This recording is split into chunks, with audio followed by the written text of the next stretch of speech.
আসসালামু আলাইকুম ভিউয়ার্স, কেমন আছেন সবাই? আশা করছি আল্লাহর রহমতে সবাই ভালো আছেন, সুস্থ আছেন। আমি আলহামদুলিল্লাহ ভালো আছি। আজকে আমি আপনাদের সাথে আলুর ঝাল পিঠা রেসিপি শেয়ার করছি। আশা করছি শেষ পর্যন্ত আমার সাথেই থাকবেন। তো আমার বাসায় কিছু মেহমান এসেছে, মেহমানদের জন্য আমি এই আলুর ঝাল পিঠাটা তৈরি করব। তো এখানে আমি পরিমাণ মতো আলু কেটে নিয়েছি, তারপরে চলে যাচ্ছি ভাজতে। চুলাতে কড়াই বসিয়ে দিয়ে তার ভিতরে তেল দিয়ে পেঁয়াজ দিয়েছি, তার ভিতরে দিয়েছি কাঁচামরিচ, তারপরে দিলাম বাটা মশলা, পেঁয়াজ, রসুন, আদা, জিরা, আর এখানে হলুদ, লবণ, আর দিয়ে দিয়েছি হচ্ছে গরম মশলার গুঁড়া আর জিরার গুঁড়া দিয়ে আলুটা আমি ভালোভাবে ভেজে নিচ্ছি। এই আলুই পুর হিসেবে ব্যবহার করব। তো ভালোভাবে আলুটা ভেজে নেওয়া হয়ে গেলে পিঠা তৈরি করতে চলে যাব। আর আমি আলু তো হচ্ছে ভাজি করার আগে আটা সিদ্ধ করে নিয়েছি, চাউলের আটা। আর চাউলের আটা দিয়ে এই পিঠাটা করলে খেতে বেশি ভালো লাগে। তো কথা বলতে বলতে অনেকগুলো পিঠাও আমি তৈরি করে ফেলেছি অলরেডি।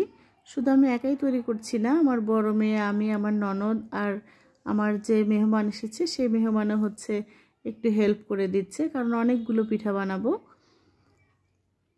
তো অনেকগুলো পিঠা বানানো হয়ে গেছে আর আমি একটা বানিয়ে আপনাদের সাথে শেয়ার করছি। আর যখনই একটা পিঠা বানিয়ে আপনাদের সাথে শেয়ার করতে যাই সেই পিঠাটা কিন্তু ভালো হয় না, অন্য পিঠা কিন্তু অনেক ভালো হয়।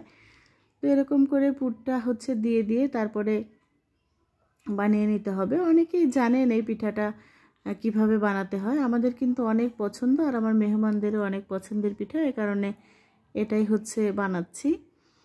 তারপরে অনেকগুলো বানানো হয়ে গেছে, এবার ভাজতে চলে এসেছি।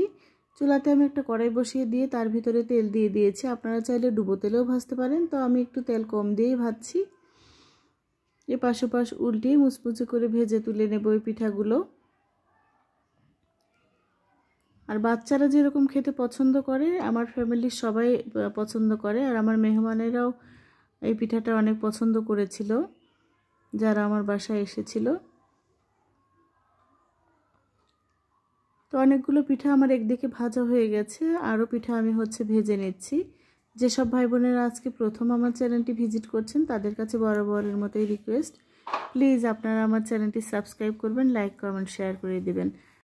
নাস্তা হিসেবে এই পিঠা বানিয়ে খেতে পারেন, এই পিঠা খেতে কিন্তু অনেক মজা লাগে।